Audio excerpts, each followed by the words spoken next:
आप स्टार्ट करिए, और मैंने रिकॉर्डिंग ऑन कर दिया है, आप स्टार्ट कर हिंदी सकते हैं। हिंदी में या इंग्लिश में है? इंग्लिश में बोल भाई, तेरा इंग्लिश बहुत सही। मोहम्मद रियान, इनको बोलो कोई कि जरा जैसे जिस तरीके से एंटर किया जाता उस तरीके से एंटर करे। मोहम्मद रेहान। इतने क्लासेस के बाद भी सिर्फ नाम से आ रहा है।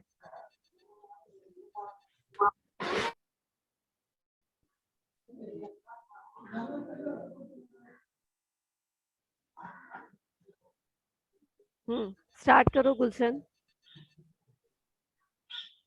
आप लोग सब अपना रेडी रखिए, 3 से 4 दिन में सबका खत्म हो जाएगा, लेकिन रेडी रखना पड़ेगा उसके लिए। I will allow sharing screen to one of the team member और anybody can share their screen. Screen पे कोई न्यूसेंस नहीं होना चाहिए, आप बिल्कुल अपने सीनियर्स को फॉलो नहीं करेंगे इस मामले में, ठीक है? कोई भी न्यूसेंस नहीं होना चाहिए। You are in the classroom, आपको अपना इंट्रोडक्शन खुद बनाना है कॉलेज में कि आप स्टूडेंट मटेरियल हैं या फिर आप स्टूडेंट मटेरियल बाय डिफॉल्ट है ही नहीं। हाँ, तो ये सब आपको खुद देखना है।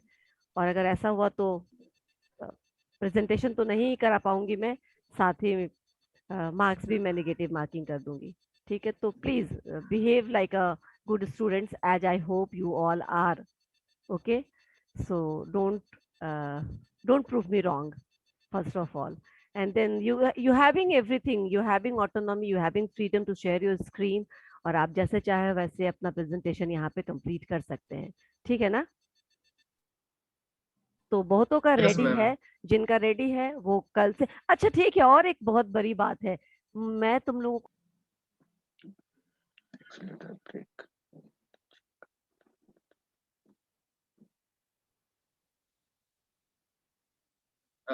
Yes ma'am.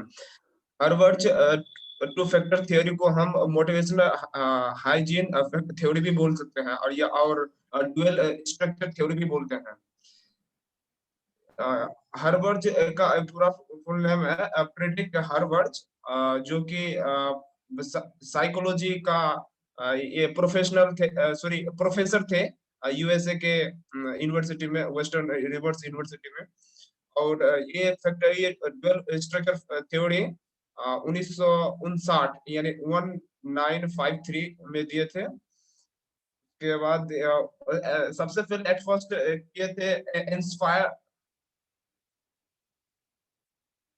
एम्पायरिकल स्टडी किए उन्होंने किए थे, जो जो उससे निष्कर्ष निकला कि कौन सा वर्कर किस टाइम काम करने में गुड महसूस। Yes ma'am, yes ma'am, yes ma'am. Hygiene hygiene factor इसमें होता है कि ये एक्सटर्नल होता है, इंटरनल इंटरनल पार्ट नहीं होता है। ये ओनली एम्प्लॉय को एम्प्लॉय को सेटिस्फाई करने के लिए ये नेसेसरी होता है, लेकिन वो मोटिवेट नहीं कर सकता एम्प्लॉय को। हम्म, और ये फैक्टर ये फैक्टर इस फैक्टर में अधिक स्पेंड मनी करने से फायदा नहीं है, नहीं होता है, क्योंकि अगर करते भी हैं तो उसमें एम्प्लॉय एम्प्लॉय एम्प्लॉय का जो एक सेटिस्फेक्शन एक्स्ट्रा सेटिस्फेक्शन है वो नहीं होता है। इसलिए स्पेंडिंग करना उसमें अधिक उतना ये नहीं है फायदेमंद। और मैम ये यस मैम, ठीक है, ठीक है, मैं बता। यस और है मैम। हाँ बोलो। उसके बाद नेक्स्ट फैक्टर है मोटिवेशनल फैक्टर।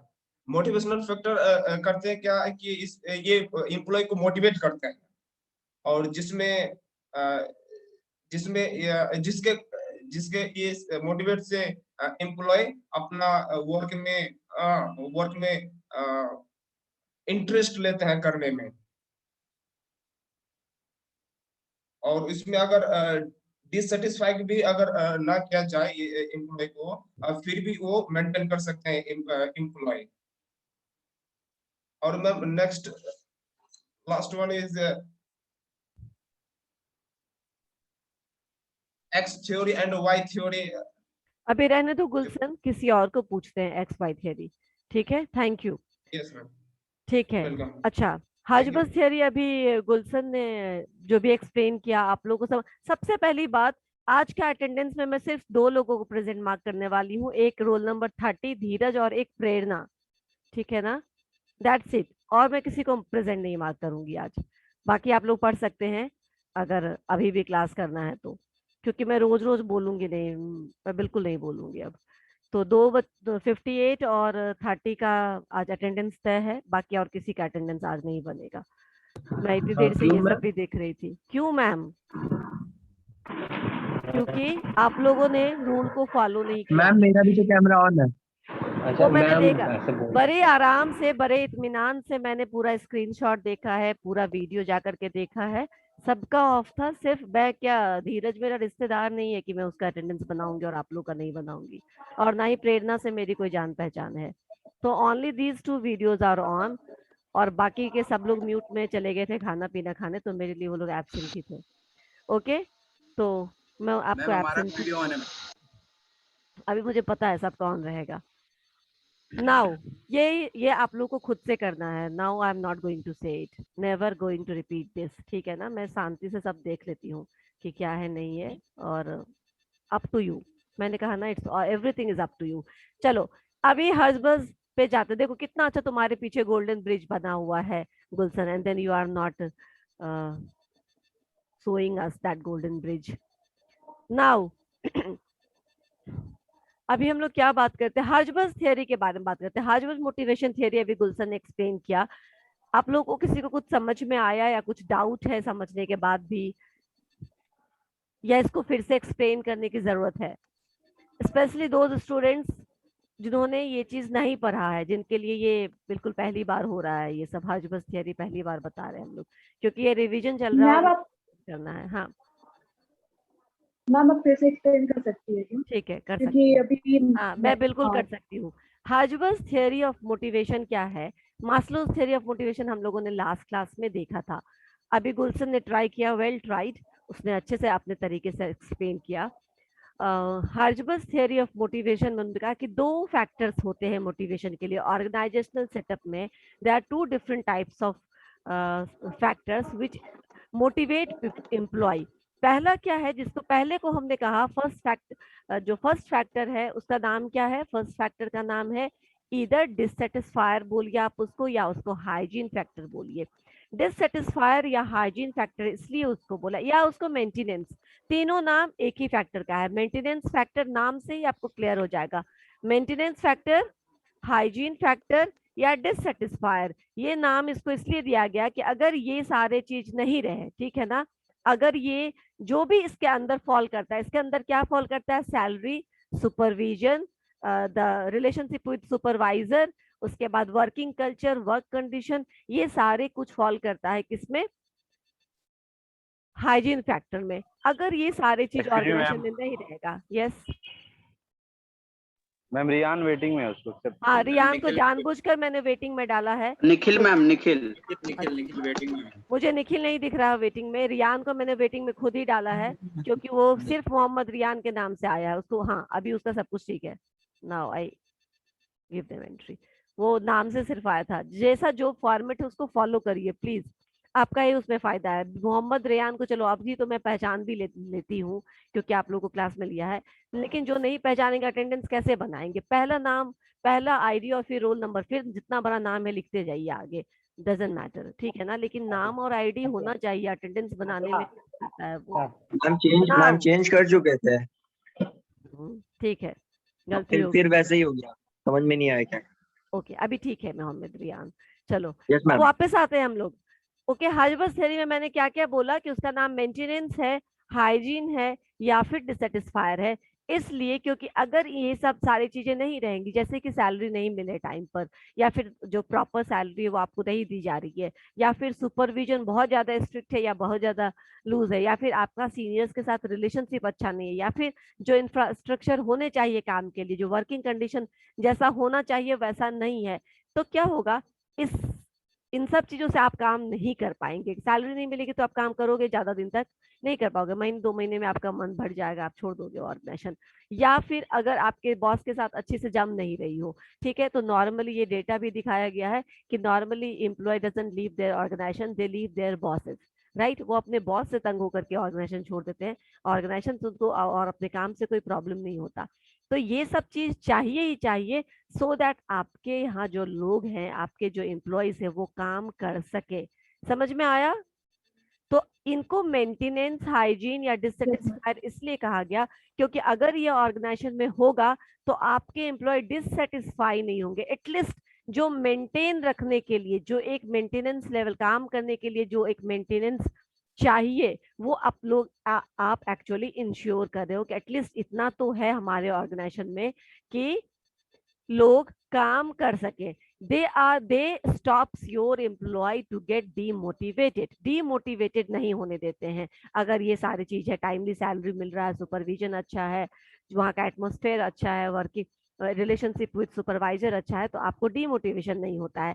लेकिन एक बात ध्यान देने वाली यहाँ पे था कि उन्होंने कहा, क्या कहा कि ये सारी चीजें रहेंगी तो डीमोटिवेटेड नहीं होंगे। उन्होंने ये नहीं कहा कि ये सारी चीजें रहेंगी तो हम आपके एम्प्लॉयज मोटिवेटेड रहेंगे। यानी ये बस एक तरीका है उनको डीमोटिवेशन से बचाने का, डिससेटिस्फैक्शन से बचाने का। अब ये एक फैक्टर हुआ, ठीक है ना, जिसको हाइजीन हमने कहा या मेंटेनेंस फैक्टर कहा या डिससेटिस्फायर का। दूसरा फैक्टर है जिसका नाम है सेटिस्फायर या मोटिवेटर। अब ये फैक्टर्स क्या हैं? ये फैक्टर्स मॉनेटरी टर्म में नहीं है, ये फैक्टर्स है एडवांसमेंट, ये फैक्टर्स है रिकॉग्निशन, रिवॉर्ड, ग्रोथ। ये सब अगर वहां पे होगा, ठीक है ना, सैलरी तो है, salary is give and take, हम काम करते हैं हमको सैलरी मिलता है, इट न्यूट्रलाइजेस। लेकिन इसके साथ साथ अगर एडवांसमेंट, ग्रोथ और रिकॉग्निशन हो, रिवार्ड हो, आपको वेल डन बोला जाए, बहुत अच्छा आपने किया, इस तरीके से आपको एप्रिसिएशन मिले, तो क्या होता है, एप्रिसिएशन कुछ भी हो सकता है, token of appreciation, it can be a piece of paper, it can be a well done sign, it can be a tap on your back, इतना भी चलेगा। लेकिन अगर ये सब नहीं हो तो आपके एम्प्लॉयज क्या हो जाएंगे, डीमोटिवेटेड तो नहीं होंगे लेकिन मोटिवेटेड नहीं रहेंगे। वो ज्यादा ज्यादा डेडिकेशन के साथ काम नहीं कर पाएंगे। जो हमने इससे पहले बात की थी पार्टिसिपेशन की, जो इससे पहले बात की थी इनिशिएटिव लेने की, स्पिरिट डी कॉर्प्स की, वो सब फेल हो जाएगा। वो अंदर से इनिशिएटिव या फिर आप अपने से एक मूव लेना है, जो कहेंगे प्रॉब्लम को सॉल्व करने के लिए खुद आते हैं, इनिशिएटिव लेते हैं, बात करते हैं, वो ये नहीं करेंगे क्योंकि उनको उस तरीके का एटमोस्फेयर नहीं मिलेगा। तो हर्षवर्धन ने सिंपली कह दिया था, उन्होंने एक्चुअली मोटिवेशन से ज्यादा एक्सप्लेन किया था जॉब सेटिस्फैक्शन को, कि जॉब सेटिस्फैक्शन अधिक कहाँ मिलता है। अधिक जॉब सेटिस्फैक्शन सैलरी बढ़ा देने से नहीं मिलता है, जबकि अधिक जॉब सेटिस्फैक्शन उनको रिवॉर्ड देने से, उनको रिकॉग्नाइज करने से, उनको एडवांसमेंट और ग्रोथ का अपॉर्चुनिटी देने से मिलता है। समझ में आया? हर्षवर्धन थियरी यही था। क्लियर? इसी को टू फैक्टर थियरी कहा हमने। Now the next one is McGregor's theory X and theory Y. ठीक है, थियरी एक्स थियरी वाई भी बहुत ज्यादा प्रैक्टिकल नहीं है, पर ये ऐसा नहीं था कि किसी रिसर्च के बेसिस पर कहा गया। उन्होंने कहा कि बहुत बहुत कम होते हैं, जैसे थियरी एक्स हैं, ये सारे एम्प्लॉयज थियरी एक्स नहीं होते। अगर किसी ऑर्गेनाइजेशन, अभी मैं बताती हूँ पहले थियरी एक्स है क्या, फिर चलेंगे इसके क्रिटिकल एनालिसिस के साइड में। Theory X and theory Y, McGregor ने कहा कि एक्चुअली दो तरीके के एम्प्लॉय होते हैं, दो तरह के एम्प्लॉयज होते हैं। एक तो धीरज हो गया, ठीक है ना, प्रेरणा हो गई, जिसको बार बार बोलना नहीं पड़ता है, समझ में आता है उनको कि ठीक है ऑन रखना है। और कुछ लोग होते हैं, यहाँ थोड़ा उल्टा है रेशियो, कुछ होते हैं जिनको बार बार बोलना पड़ता है, नहीं मानते हैं तो फिर धमकाना पड़ता है कि अटेंडेंस काट लेंगे, तब जाके ऑन होता है और तब लोग अपना चेहरा दिखाने के लिए तैयार होते हैं। तो this is what theory X theory Y. हमारा भी काम ऑन था मैम। ठीक है बस। रोहित, बस ठीक है ना, नो एक्सप्लेनेशन नीडेड, सबका अटेंडेंस बना दूंगी मैं देख रही हूँ सब लोगों ने कर दिया। अभी भी कुछ लोग हैं जो नहीं दिखाना चाहते अपना चेहरा, पता नहीं क्या प्रॉब्लम है।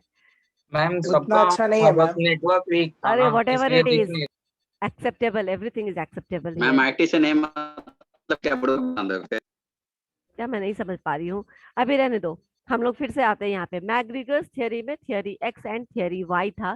थियरी एक्स बोलते हैं कि वैसे मुट्ठी भर एम्प्लॉय ही होते हैं, ठीक है ना, ऐसे पूरा ऑर्गेनाइजेशन में ऐसे एम्प्लॉय सब लोग नहीं होते हैं, मुट्ठी भर ही एम्प्लॉय ऐसे होते हैं जो जो मतलब जो ह्यूमन नेचर है वो क्या कहता है, वो बाय बर्थ काम नहीं करना चाहता। इस तरीके के लोग काम से करनी काटते हैं, अपना छिपना चाहते हैं कि जब भी रिस्पॉन्सिबिलिटी का टाइम हुआ कहीं तो अपना आपको छुपा लो ताकि मुझे ये टास्क ना मिल जाए, ठीक है, मुझे ये काम ना करना पड़ जाए। तो ऐसे सब एम्प्लॉय नहीं है, कुछ एक एम्प्लॉयज ऐसे होते हैं जो काम को डिसलाइक करते हैं, जो किसी भी रिस्पॉन्सिबिलिटी को सोल्जर नहीं करना चाहते हैं, जो कहीं इनिशिएटिव नहीं लेना चाहते, ठीक है काम मिल गया है तो कर देंगे, किसी तरह कर देंगे, बहुत ज्यादा खुश नहीं होते हैं काम करने में, ठीक है, लेजी होते हैं। तो जो लेजी काइंड ऑफ एम्प्लॉय होते हैं वो सारे नहीं होते, कम होते हैं, गिने चुने होते हैं, लेकिन इनको हम अगर फ्रीडम दे देंगे, इनको हम अगर कंप्लीट पार्टिसिपेशन या ऑटोनोमस छोड़ देंगे कि ठीक है भाई जैसे करना है वैसे करो, जैसे कि मैं तुम लोगों पे करती हूँ कि भाई जैसे करना है वैसे करो, लेकिन मेक श्योर कि तुम अपना आइडेंटिटी खुद मुझे दे करके जाओगे। बीसीए फर्स्ट का इम्प्रेशन मेरे दिमाग में थ्रू आउट लाइफ रहेगा कि ये ऐसे बच्चे को मैंने पढ़ाया, तो ये इंप्रेशन आप देकर जाइएगा, यही इंप्रेशन ऑर्गेनाइजेशन में आप देते हैं। तो अभी क्या है कि इस तरीके के लोगों को सोनी मैम वाला जो तरीका है ना कि चलो समझ लेंगे कि ये बच्चे खुद समझदार है, खुद हैंडल कर लेंगे, उनको पता है क्या रिस्पॉन्सिबिलिटी है उनके कंधे पर, दे कैन हैंडल दिस, ये नहीं चलेगा। क्यों नहीं चलेगा? क्योंकि फिर वो सो जाएंगे कहीं जा करके, ठीक है ना, कहीं छिप जाएंगे, नहीं काम करेंगे, 10 दिन निकाल देंगे एक ही काम के पीछे। अब आपको फीडबैक लेने का टाइम होगा, जब आप एक्सपेक्ट करोगे रिजल्ट का तो आपके पास रिजल्ट नहीं रहेगा। तो theory X kind of employ के लिए क्या करना पड़ता है, लगना पड़ता है, उनके पीछे पड़ना पड़ता है, उनको बार बार रिमाइंडर देना पड़ता है, उनको बार बार डांटना पड़ता है, समझाना पड़ता है, कई बार कंट्रोल बहुत टाइट सुपरविजन के अंदर उनसे काम करवाना पड़ता है। Otherwise since they are not motivated, they are not liking their job, तो वो काम नहीं करके देंगे। ये थियरी एक्स का हो गया। और थियरी वाई इसके ठीक अपोजिट है कि जैसे हम भूखे नहीं रह सकते, जैसे बच्चा बिना खेले नहीं रह सकता, वैसे ही एक इंसान बिना काम के नहीं रह सकता, ठीक है। तो कुछ एक क्या अधिकांश एम्प्लॉय ऐसे होते हैं जो खुद रिस्पॉन्सिबिलिटी सीख करते हैं, उनको हायर रिस्पॉन्सिबिलिटी का काम चाहिए, एक ही तरह का स्टीरियोटाइपिंग उनको काम रोज रोज करना है, दे गेट बोर्ड, ठीक है ना, उनको इस तरह का काम पसंद नहीं कि रोज दिन जाओ डेटा एंट्री करो। आप लोगों में से बहुत को भी ऐसा काम पसंद नहीं हुआ कि एक ही काम कर रहे हैं, एक्सेल पे खट खट खट खट किए जा रहे हैं। सॉफ्टवेयर डेवलप करने का काम करना है ना आपको, कुछ नया ऐप बनाएंगे, डेवलपमेंट करेंगे, फिर आपको अच्छा लगेगा, you feel good in your self कि हमने कुछ एक ऐप बनाया जिसको लोग आज लाखों की संख्या में लोग यूज कर रहे हैं, ठीक है ना। जिस किसी ने भी जूम को आइडिया को एग्जीक्यूट किया होगा, आज एक्चुअली वो हम लोगों के लिए क्या है, हम लोगों के लिए सब कुछ है, राइट। क्योंकि हम लोगों का काम रुक नहीं रहा है, ऑर्गेनाइजेशन का काम नहीं रुक रहा है, people can get connected with each other, और जबरदस्ती घर में घुस घुस के पढ़ाया जा रहा है आप लोगों को। तो दिस इज व्हाट ये क्या है, ये ऐसे लोगों करते हैं जिनको एक जैसा रूटीन वर्क नहीं पसंद है, जिनको चैलेंजिंग काम चाहिए, जिनको डिफरेंट डिफरेंट चैलेंजेस चाहिए अपने लाइफ में, जिसको वो सॉर्ट आउट करते हैं, सॉल्व करते हैं, और फिर उनको उससे सेटिस्फैक्शन मिलता है।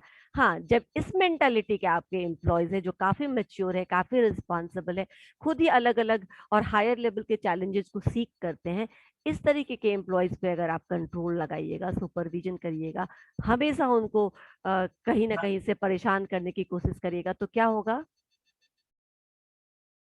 क्या होगा, प्रॉब्लम होगा। दे डिसलाइक दिस थिंग, ठीक है ना, उनको फ्रीडम चाहिए, वो उनको फ्री टाइम जोड़ दो, क्योंकि उनके दिमाग में खुद ही चलते रहता है कि व्हाट नेक्स्ट, एक काम हो गया तो अगला मुझे क्या करना है, ये काम हो गया तो अगला मुझे क्या करना है, उनके पीछे आपको पढ़ना नहीं पड़ता है। तो सिंस अब हम ये एक्स और वाई तो समझ में आ गया, थ्योरी एक्स क्या है, थ्योरी वाई क्या है, ये तो समझ में आ गया आप लोगों को। हाँ, अब यस मैम। इसमें है क्या कि थियोरी वाई जो है वो बहुत कम होते हैं, सॉरी थियोरी एक्स जो है वो बहुत कम होते हैं, थियोरी वाई जो है ये ज्यादा होते हैं, ठीक है। लेकिन ये कम लोगों को भी अगर आप छोड़ देंगे तो आपका काम सफर करेगा। तो इन दोनों के लिए जो मैनेजमेंट स्टाइल है वो डिफरेंट होना चाहिए, एक जगह पार्टिसिपेटिव होना चाहिए, कंप्लीट ऑटोनोमस होना चाहिए, तो एक जगह थोड़ा ऑटोक्रेटिक होना पड़ेगा, एक जगह कंट्रोल को काफी टाइट करना पड़ेगा, फॉलो अप रखना पड़ेगा, फीडबैक लेना पड़ेगा, तब जाकर के काम होगा। तो जैसे आपके एम्प्लॉयज है, नॉर्मली ऐसा माना जाता है कि जो नॉलेज वर्कर्स है, नॉलेज वर्कर्स मतलब क्या, जो अपने दिमाग का खाते हैं, ठीक है ना, यानी दिमागी जिनका जो भी काम है उसमें मेंटल इन्वॉल्वमेंट ज्यादा है, मेंटल एक्सरसाइज ज्यादा है, वैसे लोग नॉर्मली क्या होते हैं, माना जाता है, मैं अभी कंप्लीट करूंगी उसके बाद तुम्हारे मन में कुछ सवाल आए तो पूछना, अभी मत पूछना।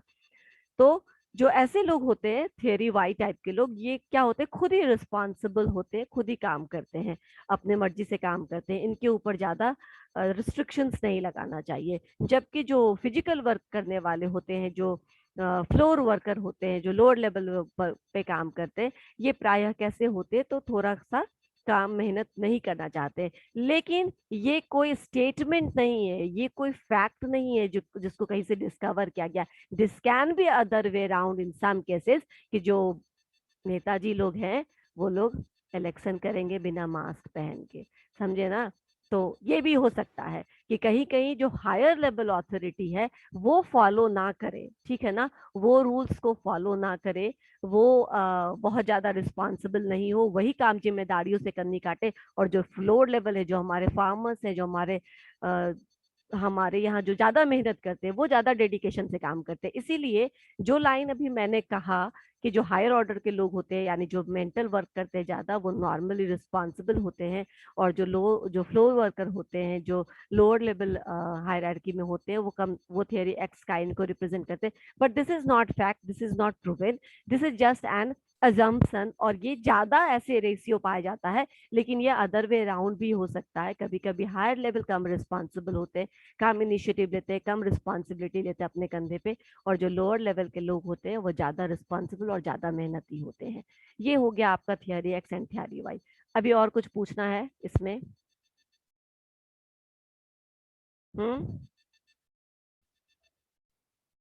भी तुम लोग अनम्यूट कर सकते हो ना खुद को? Yes ma'am. ये समझ में, बस ये समझ में आ गया यस कि ma'am. Theory X theory Y समझ में आ गया। ठीक है, तो हमारा अभी खत्म हो गया, बिहेवियरल अप्रोच ऑफ मैनेजमेंट भी खत्म हो गया। इसके बाद व्हाट नेक्स्ट? व्हाट नेक्स्ट नहीं याद है?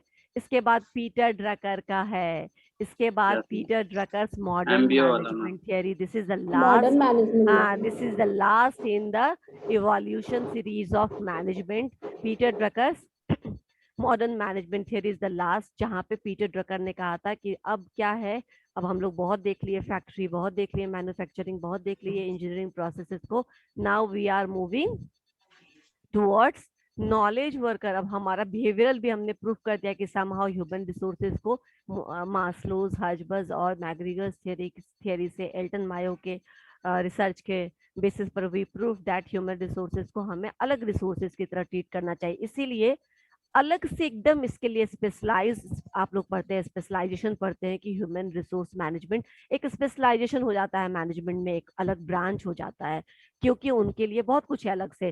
पहले तो एक ह्यूमन रिसोर्स मैनेजमेंट पढ़ना है, फिर उसमें इंडस्ट्रियल रिलेशन पढ़ना है, फिर उसमें लॉ पढ़ना है कि लेबर लॉ पढ़ना है, जो बिल्कुल ह्यूमन, जो लेबर्स और वर्कर्स से रिलेटेड एक लॉ है, उसको पढ़ाते। तो ये बिल्कुल एक अलग एक स्ट्रीम बन जाता है, एक अलग। इसी तरह प्रोडक्शन मैनेजमेंट, आईटी मैनेजमेंट, इसका एक अलग स्ट्रीम बना, राइट। एमबीए में इसमें भी स्पेशलाइजेशन होता है। प्राय इसमें जो स्पेशलाइजेशन होता है वो 4 में, मार्केटिंग, फिनेंस, एचआरएम एंड और क्या, आईटी एंड प्रोडक्शन। ये 5 में प्राय स्पेशलाइजेशन होता है। बहुत जगह प्रोडक्शन का नहीं रहता है, क्योंकि again production is little bit different and little bit practical based.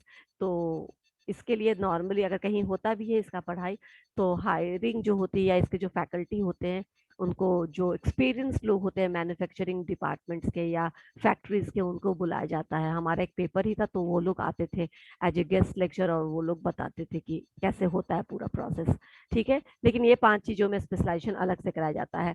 Now Peter Drucker came and उन्होंने कहा कि अभी ये जमाना चला गया, जो हम पहले जैसे काम कराते थे वैसे अभी नहीं काम करा सकते हैं। अब हमारा क्या है कि कॉन्सेप्ट बिल्कुल चेंज हो गया है। अब नाउ इफ यू वांटेड, क्योंकि बहुत liberalization, globalization, people can freely move from here to there, कहीं से अंबाला से अमेरिका तक आप घूम सकते हो, कहीं कोई रिस्ट्रिक्शंस नहीं है, राइट, कहीं पे भी जाके काम कर सकते हैं। तो जब इतना कुछ फ्री मोबिलाइजेशन हो गया और सब कुछ चेंज हो गया है, तो क्या करना पड़ेगा, हमारे मैनेजमेंट फिलॉसफी को भी थोड़ा चेंज करना पड़ेगा। यहाँ पे क्या है कि now we are shifting towards knowledge worker. अब फिजिकल लेबर धीरे धीरे कम हो रहा है, अभी भी है लेकिन फिर भी धीरे धीरे कम हो रहा है, और हम सॉफ्टवेयर टेक्नोलॉजी बेस्ड ज्यादा हो गए हैं, ठीक है ना, आपका युग ज्यादा है, ठीक है। तो इस आईटी एरा में आपको क्या करना पड़ेगा, नॉलेज वर्कर को प्रमोट करने के लिए उनको क्या करना पड़ेगा, इन्वॉल्व करना पड़ेगा, पार्टिसिपेटरी मैनेजमेंट को डेवलप करना पड़ेगा, उनसे प्रॉब्लम को डिस्कस करके उनको रास्ता निकालने के लिए बोलना पड़ेगा। क्योंकि जो बहुत again again the same philosophy, theory X and theory Y, कि जो नॉर्मली जो काम करने वाले होते हैं जैसे साइंटिस्ट हैं, डॉक्टर्स हैं, सॉफ्टवेयर डेवलपर्स हैं, इंजीनियर्स है, इनको क्या है, इनको कोई भी है स्पेस के लिए कोई काम कर रहा है, इनको क्या है कि they always seek some challenging responsibilities, और इनको आप बस काम दीजिए, प्रॉब्लम दीजिए, they will sort out the problems.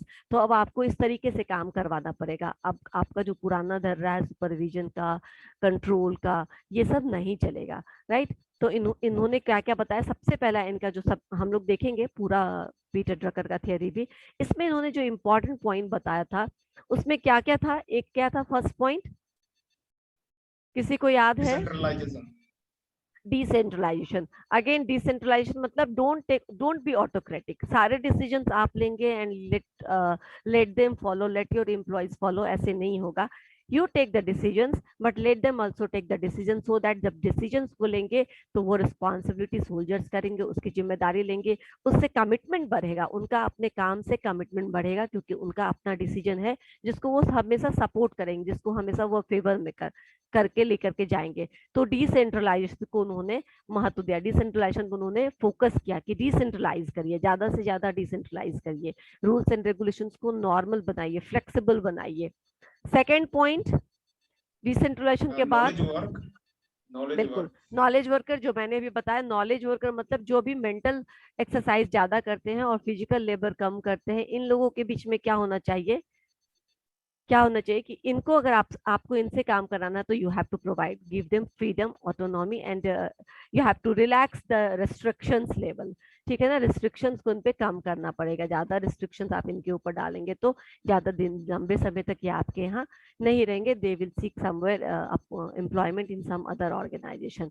तो डिसेंट्रलाइजेशन हो गया, नॉलेज वर्कर हो गया, उसके बाद तीसरा क्या था, management by objectives. Management by objectives, MBO, management by objectives, उसके बाद स्मार्ट, और उसके बाद एक और था लास्ट वन क्या है, स्मार्ट, और एक लास्ट में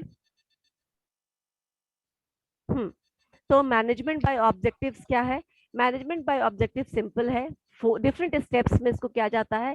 सबसे पहले management by objective similar as participatory management.